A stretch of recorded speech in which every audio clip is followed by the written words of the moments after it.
What exactly is the critical race theory? We're going to be getting into that, explaining it to you, because a lot of people are a little confused as to what does it really mean.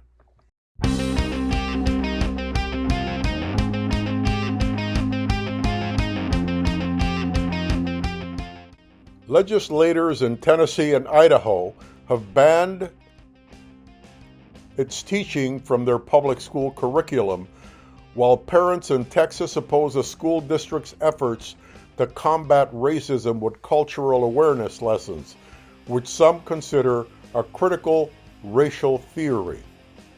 Welcome to Radio Labio's English program, where I share the most interesting notes of the day that you may not have had time to catch up on. I'm Juan Andres. I podcast in English and Spanish to ensure that all Latinos can have access to our programs regardless of what language they speak. Thanks for listening. It is a concept that has been around for decades and seeks to understand and address inequality and racism in the United States. The term has also become politicized and attacked by its critics as a Marxist ideology that is a threat to American lifestyle. U.S. lawmakers predicted that growing racial divide more than 50 years before George Floyd's death. Why didn't they start doing something about it then? Well, to gain a deeper understanding of what critical race theory is and is not, one of the academics behind it explained the following. Critical race theory recognizes that systemic racism is part of American society and challenges the beliefs that allow it to flourish. Critical race theory is a practice. It is an approach to dealing with a history of white supremacy that rejects the belief that what is in the past is in the past, and that the laws and systems that arise from that past are separate from it, explained one of the founders of the critical race theory and a law professor at UCLA and Columbia universities. Critical race theorists believe that racism is an everyday experience for most people of color, and that a large part of society has no interest in ending it because it benefits whites. Many also believe that American institutions are racist and that people are privileged or oppressed because of their race. While the theory began as a way to examine how laws and systems promote inequality, the theory has since expanded. Critical race theory addresses not only the transformative role of law, which is often celebrated, but also its role in establishing the very rights and privileges that legal reform was designed to dismantle, like American history itself. A proper understanding of the terrain we are on requires a balanced assessment, not a simplistic engagement with tales of our nation's past and current dynamics. Who came up with the idea? Well, a university professor and a founding scholar that helped organize a workshop on the critical race theory movement in 1989 helped. But the idea behind it dates back much further to the work of civil rights activists like W.E.B. Du Bois, Fannie Lou Hamer, and Pauli Murray. It all builds on what came before, said the professor, adding that the so-called American dilemma was not simply a matter of prejudice, but rather a matter of structured disadvantage that ran throughout American society. The professor said she and others took it upon themselves to explore the role the law played in establishing the very practices of exclusion and disadvantage. Some of the theory's earliest origins date back to the 1970s when lawyers, activists, and jurists realized that the advancement of the 1960s civil rights era had stalled. According to the book Critical Race Theory An introduction.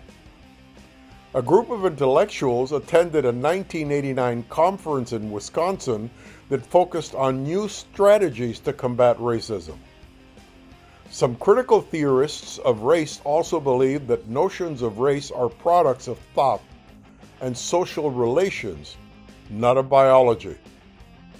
They do not correspond to any biological or genetic reality. Rather, races are categories that society invents, manipulates, or withdraws when appropriate.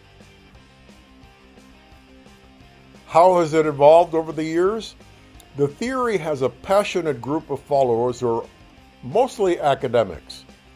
It has inspired at least a dozen books, more than 250 law reviews, and several lectures.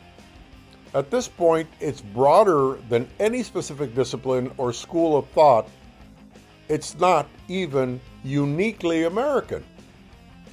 The concept has taken on a new urgency since the killing last year of George Floyd, Breonna Taylor, and other African Americans that were doing ordinary things that Black Americans do when police killed them, which led to a national reckoning over race. Why were these people killed when they were only doing what people normally do of their race?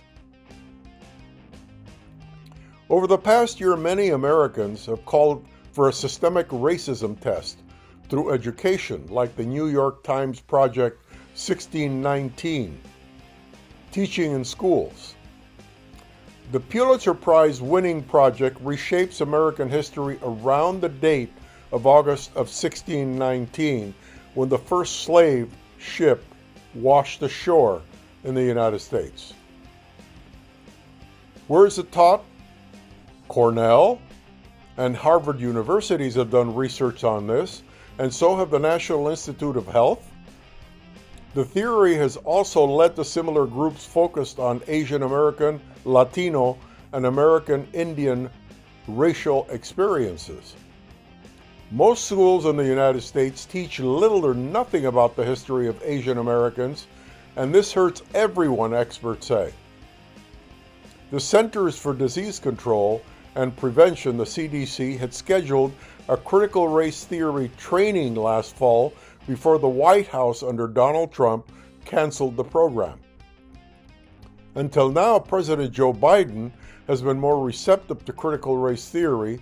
His administration promotes educational programs opposed by many conservatives that address systemic racism in the United States and the country's legacy of slavery. Why is there so much resistance? Critics have criticized the theory, and conservatives accuse it of poisoning discussions of racism.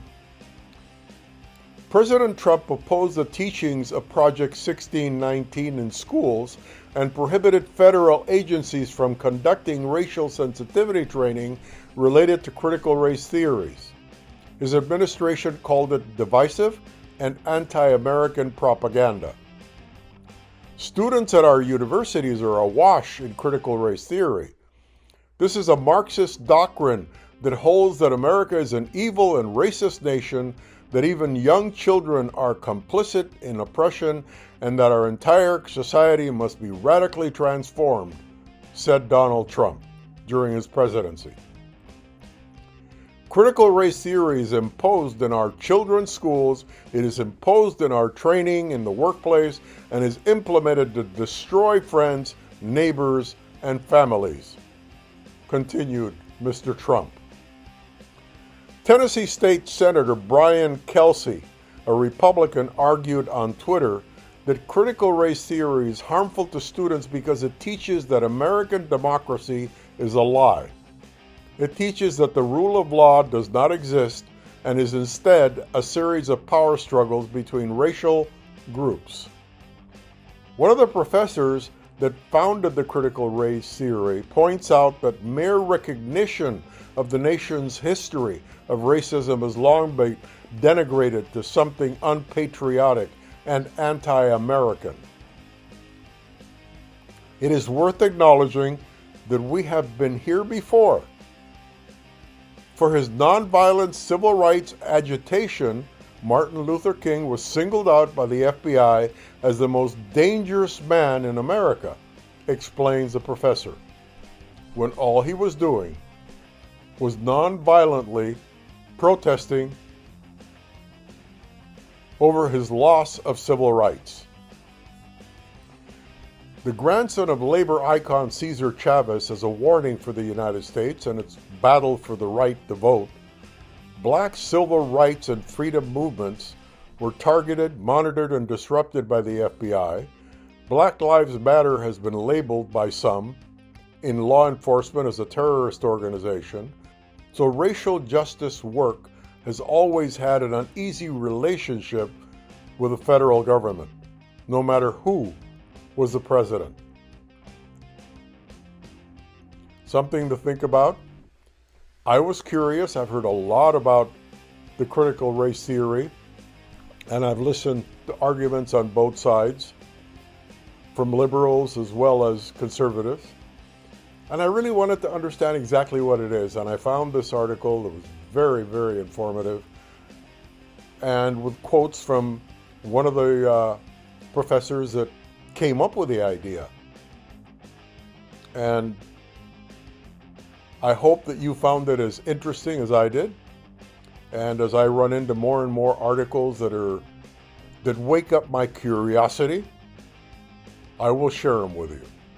I'm Juan Andres. You can find us on more than 60 sites on the internet where you can listen to our podcast. Just ask Google, Radio Labio, and bingo will show up, and you can pick whichever one you'd like.